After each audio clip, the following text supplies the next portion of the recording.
But gram کے اندر جو ایک عالم دین مفتی کفایت اللہ صاحب کی توہین کی گئی، بڑا ہی دردناک واقعہ ہے۔ علماء کی توہین کا تو ایک کلچر بنتا جا رہا ہے، ایک معاشرے کے اندر بڑھتا ہوا ناسور ہے جس کا خاتمہ ضروری ہے۔ اب ایک طرف وہ جو سپہ سالار ہے جناب اسرار مروت صاحب، ان کا تحریری پیغام بھی آیا کہ جی وہاں پیچھے پی ٹی آئی کے نوجوان تھے، وہاں پیچھے کسی اور جماعت کے کارکنان تھے، وہ زندہ باد کے نعرے لگا رہے تھے، ان کو روکنے کے لیے میں آگے آیا، پھر میں نے بندوق نہیں تانی، میرا پاؤں پھسل گیا تھا، جھوٹ ووٹ کی شکل میں ایک تحریری بیان جاری کیا۔ آپ نے ان کی بات تو سنی، اب آپ مفتی کفایت اللہ صاحب کی زبانی سماعت فرمائیں کہ وہاں واقعہ کیا ہوا تھا۔ چودھری شہباز صاحب السلام علیکم ورحمۃ اللہ وبرکاتہ۔ مسئلہ تو کوئی نہیں تھا، میں ایک قافلہ لے کر، بڑا قافلہ لے کر پنڈال جا رہا تھا، تو میرے جو ساتھی تھے انہوں نے روک دیا ان کو کہ بھئی یہ لوگ جائیں پارکنگ کی طرف گاڑیاں لے کر، تو وہ تو ادھر مڑے، میری گاڑی کو چھوڑا کہ آپ جائیں۔ یہ پنڈال تھا، اسٹیج تو ہم جانا نہیں چاہتے تھے۔ تھوڑا آگے میں گاڑی میں جا رہا تھا تو مجھے احساس ہوا کہ یہ پنڈال ہے، کہیں بیٹھ جانا چاہیے، اس لیے کہ جلسہ روڈ پر تھا نا۔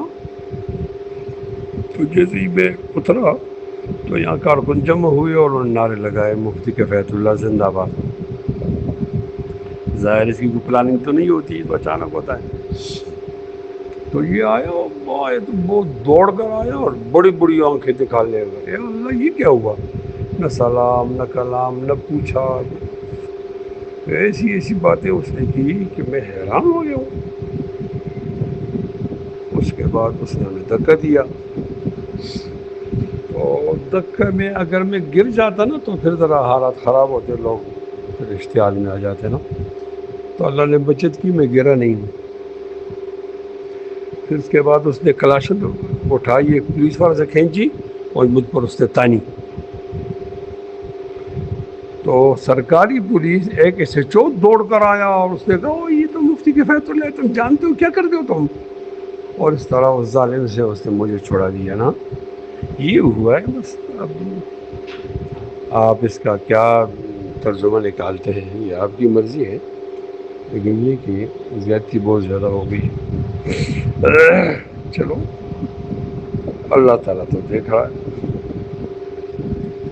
آپ کے پوچھنے کا بہت شکریہ۔ السلام علیکم ورحمۃ اللہ۔ تو ایسے واقعات تب اس وقت تک جنم لیتے رہیں گے جب تک یہ مفاد پرست خادمین جو ہے اللہ کے اعمال کے اندر اخلاص نہیں لائیں گے، کہ جب تک ان کے دلوں کے اندر امت کا درد دل نہیں ہوگا، علماء باقی اپنے لیڈر، اپنے قائد، اپنے بزرگ کے علاوہ باقی قائدین، باقی لیڈران، باقی اکابر کی محبت، عزت، عظمت نہیں ہوگی، اس وقت تک جماعتیں توڑ کا شکار ہوتی رہیں گی، اس وقت جماعتوں کے اندر تفریق اور دراڑیں پڑتی رہیں گی جب تک ایسے لوگ موجود ہیں۔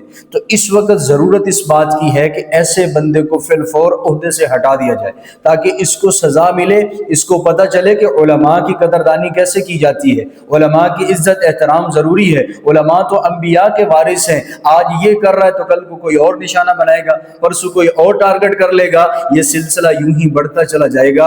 اس کی روک تھام کے لیے ضروری ہے کہ ایسے کارکنان کو فی الفور عہدے سے ہٹایا جائے۔ میں تو کہوں گا کہ ان کو سزا بھی دی جائے تاکہ ان کو عبرت ہو، تاکہ ان کو پتہ چلے کہ ایک عالم دین کی توہین پر اتنی بڑی سزا بھگتنا پڑ رہی ہے۔